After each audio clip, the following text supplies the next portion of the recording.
संगमपुर गांव बड़ा ही खुशहाल, सुंदर और शांत गांव था, जहां चारों तरफ हरियाली थी और पक्षियों की चहचहाट माहौल को और भी सुहाना बना देती थी। लेकिन एक बात उस गांव को बाकी सभी गांव से अलग बनाती थी। वहाँ की मिट्टी से ज्यादा वहाँ के खाने के ठेलों की खुशबू आती थी। उसी गांव में कपिल अपनी पत्नी पिंकी के साथ रहता था। कपिल गांव में मटन कलेजी का ठेला लगाया करता था। कपिल बहुत ही शांत, मेहनती और हंसमुख स्वभाव का आदमी था। अरे कपिल भाई, तुम्हारे हाथ की बिनी मटन कलेजी जैसी इस गांव में कोई और बना ही नहीं सकता। अरे हाँ भैया, कपिल भाई के हाथों में तो जादू है, जादू। अरे भाई, ये तो आप सब लोगों का प्यार है और कुछ मेरी मेहनत। कपिल का ठेला हमेशा भीड़ से घिरा रहता था, क्योंकि सिर्फ 70 रुपए में मिलने वाली उसकी गर्मा गर्म मटन कलेजी इतनी स्वादिष्ट थी कि पूरे गांव में उसका कोई मुकाबला। एक दिन हमेशा की तरह कपिल बाजार जाता है। अरे खालिद भाई, जल्दी से फटाफट 5 किलो मटन कलेजी पैक कर दो। कपिल भाई, मटन कलेजी तो मिल जाएगी, लेकिन अब उसके दाम 500 से बढ़कर 1000 प्रति किलो हो गए हैं। क्या खालिद भाई, रातों रात मटन कलेजी के दाम इतने कैसे बढ़ गए? कपिल भाई, ऊपर से ही मटन कलेजी की सप्लाई बहुत कम हो गई है। इसी वजह से अचानक इसका भाव आसमान छू रहा। ठीक है खालिद भाई, दे दो। मेरे पास कोई और चारा भी तो नहीं है, इसी से मेरा घर चलता है जी भैया। अभी देता हूँ कपिल भाई। कपिल मटन कलेजी लेकर घर आ जाता है। वह उसे अच्छे से मैरिनेट करता है, खास मसालों का मिश्रण मिलाता है और फिर चूल्हे की धीमी आंच पर पकाने लगता है। धीरे धीरे पूरा घर उसकी लाजवाब खुशबू से भर जाता है। इस तरह पकने से मटन कलेजी का स्वाद 4 गुना बढ़ जाता था। तैयारी पूरी होने के बाद कपिल गांव के चौराहे पर अपना ठेला लगाकर खड़ा हो जाता है। तभी वहां 2 ग्राहक आते हैं। कपिल भाई, जल्दी से 2 प्लेट गर्मा गर्म मटन कलेजी लगा दो। अभी लगाता हूँ, लेकिन अब मटन कलेजी के दाम 70 रुपए से बढ़कर 150 रुपए हो गए हैं भाई। अचानक इतने ज्यादा कैसे? मटन कलेजी मुझे ही बहुत महंगी मिल रही है, मजबूरी में दाम बढ़ाने पड़े। नहीं कपिल भाई, रहने दो। इतनी महंगी मटन कलेजी हमसे नहीं खाई जाएगी। इतना कहकर दोनों ग्राहक बिना मटन कलेजी खाए ही वहां से चले जाते हैं। जिस ठेले पर रोज खड़े रहने की जगह नहीं मिलती थी, आज वहां सन्नाटा छाया हुआ था। दिन ढलता गया, सूरज डूब गया, लेकिन शाम तक एक भी ग्राहक कपिल के ठेले पर नहीं आया। कपिल उदास मन से अपना सामान समेत कार घर लौट आता है। उसका उदास चेहरा देखकर उसकी पत्नी पिंकी पूछती है, क्या हुआ जी, आज आप इतने उदास क्यों लग रहे हो? क्या करूं पिंकी, आज मेरे ठेले पर एक भी ग्राहक नहीं आया। कोई बात नहीं जी, आप परेशान मत हो, अच्छे दिन फिर लौट कर आएंगे। धीरे धीरे ग्राहक भी वापस आ जाएंगे। पिंकी की बातों से कपिल को थोड़ी हिम्मत मिलती है। अगले दिन वह एक नई उम्मीद और नए हौसले के साथ अपना ठेला लगाता है। वह सोचता है कि शायद आज कुछ ग्राहक जरूर आएंगे। लेकिन 1 घंटा बीता, 2 घंटे बीते और फिर 3 घंटे भी गुजार गए। कपिल बार बार सड़क की तरफ देखता रहा, लेकिन उसके ठेले की तरफ कोई नहीं आया। हवा में उड़ती मटन कलेजी की खुशबू भी आज किसी को अपनी तरफ नहीं खींच पा रही थी। आखिरकार कपिल फिर से कल की तरह उदास और निराश होकर घर वापस लौट आता है। उसे समझ ही नहीं आ रहा था कि उसकी जिंदगी का सबसे बड़ा इम्तिहान अभी शुरू हुआ है। सुनो जी, आज जामींदार फिर आया था। वो कहकर गया है कि अगर इस महीने की आखिरी तारीख तक पैसे नहीं मिले तो वो हमें घर से निकाल देगा। आप कुछ कीजिए ना, मुझे बहुत चिंता हो रही है। क्या करूं पिंकी, मैं अपनी तरफ से पूरी कोशिश कर रहा हूं, लेकिन जब किस्मत ही साथ न दे तो इंसान कितना भी हाथ पैर मार ले, सब बेकार लगता है। अगर ये काम नहीं चल रहा तो कोई और काम ढूंढ लीजिए, कम से कम घर का खर्चा तो चल सकेगा। हाँ पिंकी, लगता है अब मजदूरी ही करनी पड़ेगी। पेट पालने के लिए कोई भी काम छोटा या बड़ा नहीं होता। एक दिन कपिल गांव में काम की तलाश में इधर उधर भटकता है। काफी देर तक घूमने के बाद वो गांव के चौराहे पर आकर खड़ा हो जाता है, लेकिन वहां का नजारा देखकर उसके पैरों ताले जमीन खिसक जाती है। उसकी पुरानी जगह पर अब एक नया ठेला लग चुका था और वो भी मटन कलेजी। सबसे हैरानी की बात ये थी कि वहाँ मटन कलेजी सिर्फ 50 रुपए में मिल रही थी। ठेले के सामने इतनी भीड़ थी कि लोग लाइन लगाकर खड़े थे। 50 रुपए में मटन कलेजी? इतनी सस्ती? ये कैसे मुमकिन है? हैरान और परेशान कपिल उस नए ठेले वाले के पास जाता है। अरे भैया, एक बात पूछूं? बाजार में मटन कलेजी 1000 रुपए प्रति किलो मिल रही है और तुम सिर्फ 50 रुपए में प्लेट दे रहे हो। इसमें तुम्हारा मुनाफा कैसे हो रहा है? हाँ भाई, मुनाफा तो हो ही जाता है, लेकिन सच कहूँ मुझे पैसों से ज्यादा लोगों के चेहरों पर मुस्कान देखकर खुशी मिलती है। शहर में मेरे दोस्त की मटन कलेजी की दुकान है। मैं उसी से बहुत सस्ते दाम में सामान ले आता हूँ, इसलिए मैं लोगों को कम दाम में खिला पाता हूँ। अब अगर और सवाल पूछने हो तो बाद में पूछ लेना, वरना लोगों को आगे आने दो। अरे भैया, जल्दी से एक प्लेट गर्मा गर्म मटन कलेजी लगा दो।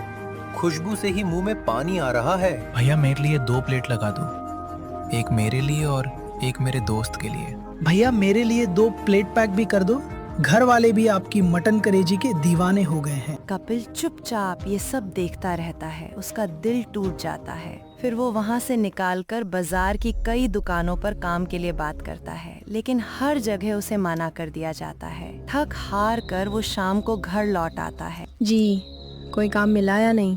नहीं पिंकी, आज भी कहीं बात नहीं बनी, लेकिन मैं हार नहीं मानूंगा। अब तो घर में राशो भी खत्म होने वाला है। तुम चिंता मत करो पिंकी, कल मैं फिर निकलूंगा। मुझे पूरा यकीन है कि कहीं न कोई काम जरूर मिल जाएगा। इतना कहकर दोनों सो जाते हैं। अगली सुबह कपिल जल्दी उठकर फिर से काम की तलाश में निकल पड़ता है, लेकिन आज भी उसे कल की तरह कोई काम नहीं मिलता। निराश होकर वो फिर उसी मटन कलेजी वाले ठेले के पास पहुंचता है। भाई, अगर तुम्हारे यहाँ कोई काम हो तो बताओ। मैं मेहनत से कभी पीछे नहीं हटता। काम तो है, लेकिन बर्तन साफ करने का दिन भर प्लेट और बर्तन धोने पड़ेंगे। ठीक है भाई, कोई भी काम चलेगा। घर पर राशन ले जाने के लिए भी पैसे नहीं बचे हैं। मेहनत करने में मुझे कोई शर्म नहीं। मैं कल से काम पर आ जाऊंगा। अच्छा है, कल से नहीं, अभी से काम शुरू कर दो। कपिल उसी वक्त काम पर लग जाता है। जो आदमी कभी अपने ठेले का मालिक था, आज वही दूसरों के बर्तन साफ कर रहा था, लेकिन उसके चेहरे पर शिकायत का एक भी शब्द नहीं था। अरे कपिल भाई, आप यहाँ और वो भी बर्तन साफ कर रहे हो? क्या करूँ भाई, पापी पेट का सवाल है। पेट भरने के लिए कभी कभी इंसान को वो काम भी करना पड़ता है जो उसने कभी सोचा नहीं होता। सही कह रहे हो भाई, मेहनत करने वाला आदमी कभी छोटा नहीं होता। कपिल सुबह से शाम तक बिना रुके प्लेट साफ करता रहता है। उसके हाथ दर्द करने लगते हैं, लेकिन वो काम नहीं छोड़ता। जी भाई, आज का सारा काम हो गया। अगर हो सके तो कुछ पैसे दे दीजिए, घर के लिए राशन लेकर जाना है। ठीक है, तुमने आज ईमानदारी से काम किया है, ये लो पैसे, और कल सुबह टाइम से आ जाना। धन्यवाद भाई, मैं कल सुबह जरूर आ जाऊंगा। इतना कहकर वो लड़का कपिल को कुछ पैसे दे देता है। कपिल तुरंत बाजार जाता है, राशन खरीदता है और शाम को घर पहुंच जाता है। जी, आ गए आप? और ये राशो? हाँ पिंकी, देखो आज मैं राशा भी लेकर आया हूँ। इसका मतलब आपको कोई काम मिल गया? हाँ पिंकी, काम मिल गया है। अब घर का खर्चा कुछ दिन संभाल जाएगा। कपिल शर्म के मारे पिंकी को ये नहीं बताता कि उसे बर्तन साफ करने का काम मिला है। रात को दोनों खाना खाकर सो जाते हैं। अगले दिन कपिल फिर सुबह जल्दी उठकर काम पर पहुंच जाता है। कुछ दिन ऐसे ही बीत जाते हैं। फिर एक दिन गांव में एक आदमी की तबीयत अचानक खराब हो जाती है। कुछ लोग अफवाह फैलाने लगते हैं कि नए लड़के की मटन कलेजी में कुछ गड़बड़ है। मैंने सुना है उसकी मटन कलेजी खाने के बाद ही रामदीन बीमार हुआ है। पता नहीं सच क्या है, लेकिन लोग तो ऐसा ही कह रहे हैं। लेकिन ये बात सिर्फ अफवाह बनकर ही रह जाती है। उसके ठेले पर भीड़ जरा भी कम नहीं होती। रोज की तरह लोग लाइन लगाकर मटन कलेजी खरीदते रहते हैं, लेकिन कपिल के मन में एक अजीब सा सवाल बार बार उठने लगता है। क्या पता गांव वालों की बात सच हो। आखिर इतनी सस्ती मटन कलेजी वो लाता कहाँ से है? शाम को कपिल घर लौट आता है। वो और पिंकी साथ में बैठकर खाना खाते हैं और सो जाते हैं। अगली सुबह कपिल बहुत जल्दी उठ जाता है।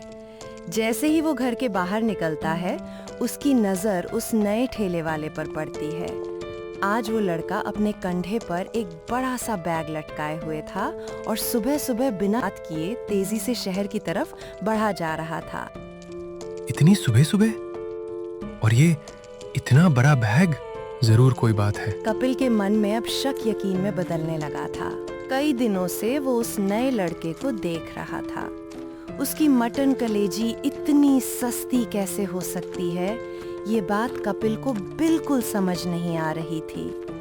उस सुबह जब उसने उस लड़के को एक बड़ा बैग लेकर जल्दी जल्दी शहर की तरफ जाते देखा, तो उसने उसका पीछा करने का फैसला कर लिया। नया लड़का गांव से निकालकर शहर के बाहर एक सुनसान इलाके में बने पुराने गोदाम तक पहुंचता है। चारों तरफ सन्नाटा था। वो इधर उधर देखकर जल्दी से अंदर चला जाता है। इतनी सुबह सुबह यहाँ क्या काम हो सकता है? कहीं ना कहीं जरूर कोई बड़ा राज छुपा है। कपिल धीरे से गोदाम की टूटी हुई खिड़की के पास पहुंचता है और अंदर झांकने लगता है। अंदर का नजारा देखकर उसकी आंखें फटी की फटी रह जाती हैं। अरे जल्दी करो, ये सारा सदा हुआ मार अलग रखो और इसे मसलों में मिला दो। हाँ, और ऊपर से ये खास पाउडर भी डाल दो। इसके बाद किसी को पता भी नहीं चलेगा कि ये असली मटन कलेजी नहीं है। जल्दी काम करो, आज गांव में बहुत भीड़ आने वाली है। सारा माल दोपहर तक पहुंच जाना चाहिए। कपिल के पैरों ताले जमीन खिसक जाती है। उसे समझ आ जाता है कि गांव वालों को धोखा दिया जा रहा है। वो एक पल भी वहां नहीं रुकता। हे भगवान, ये तो लोगों की जान के साथ खिलवाड़ कर रहे हैं। मुझे भी कुछ करना होगा। कपिल पूरी ताकत से भागता हुआ सीधा पुलिस स्टेशन पहुंचता है। भागते भागते उसकी सांस फूल गई थी। अरे भाई, क्या हुआ? तुम इतने घबराए हुए क्यों? साहब, जल्दी चलिए, बहुत बड़ा धोखा हो रहा है। हमारे गांव के लोगों को नकली मटन कलेजी खिलाई जा रही है। अगर देर हो गई तो बहुत लोग बीमार पड़ सकते हैं। शांत हो जाओ और पूरी बात बताओ। साहब, मैंने अपनी आंखों से देखा है। शहर के बाहर पुराने गोदाम में सदा गला माल और नकली चीजें मिलाकर मटन कलेजी तैयार की जा रही है। वही सामान गांव में बेचा जा रहा है। क्या तुम हमें उस जगह तक ले जा सकते हो? जी साहब, अभी इसी वक्त चलिए, हर मिनट कीमती है। इंस्पेक्टर ने तुरंत अपनी टीम को तैयार किया और 2 पुलिस गाड़ियों के साथ कपिल को लेकर उस पुराने गोदाम की तरफ निकल पड़ा। देखो कपिल, अगर तुम्हारी बात सच निकली तो आज बहुत बड़े गिरोह का पर्दाफाश हो सकता है। साहब, मैंने जो देखा है वो सच है। मुझे बस इतना डर है कि कहीं वो लोग भाग ना जाए। कुछ ही देर में पुलिस की गाड़ियां गोदाम के पास पहुंच गई। इंस्पेक्टर ने सभी पुलिस वालों को अलग अलग जगह तैनात कर दिया। कोई भी आदमी बचकर नहीं निकलना चाहिए। जैसे ही मैं इशारा करूं, सब अंदर घुस जाना। जी सर। अगले ही पल इंस्पेक्टर ने इशारा किया और पुलिस पूरे गोदाम में घुस गई। पुलिस, कोई अपनी जगह से नहीं हिलेगा। और पुलिस आ गई। जल्दी भागो, यहाँ से पुलिस आ गई। लेकिन भागने का कोई रास्ता नहीं था। पुलिस ने पूरे गोदाम को घेर लिया। ये सब क्या चल रहा है? साहब, वो मैं सब समझा सकता हूँ। कोर्ट में समझाना। यहाँ लोगों की सेहत के साथ खिलवाड़ किया जा रहा था। पुलिस ने पूरे गोदाम की तलाशी ली।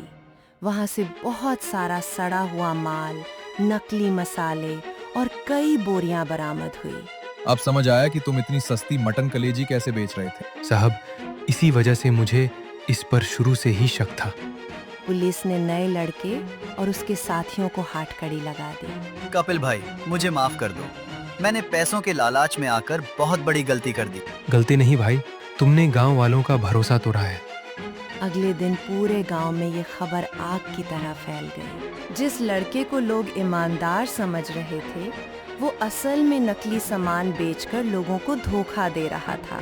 हमें यकीन ही नहीं हो रहा। हमने सिर्फ सस्ते दाम देखकर उस पर भरोसा कर लिया और कपिल भाई को गलत समझ लिया।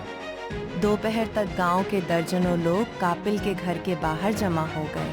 कपिल भाई, हमसे बहुत बड़ी गलती हो गई। हमने आपकी सालों की मेहनत और ईमानदारी को नजरअंदाज कर दिया। हमें माफ कर दो कपिल भाई। मैंने कहा था ना जी, सच्चाई ज्यादा दिन तक छुप नहीं सकती। मैं आपसे नाराज नहीं हूँ। कभी कभी इंसान सस्ते और अच्छे के बीच फर्क नहीं समझ पाता। कपिल भाई, हम सब चाहते हैं कि आप कल से फिर अपना मटन कलेजी का ठेला लगाओ।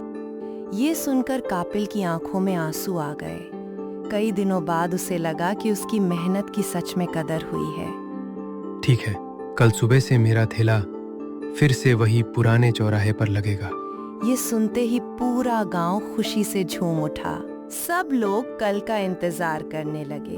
अपने नाम से वीडियो बनवाने के लिए हमारे चैनल सिमी स्टोरीज को सब्सक्राइब करें और अपना नाम कमेंट में टाइप करो।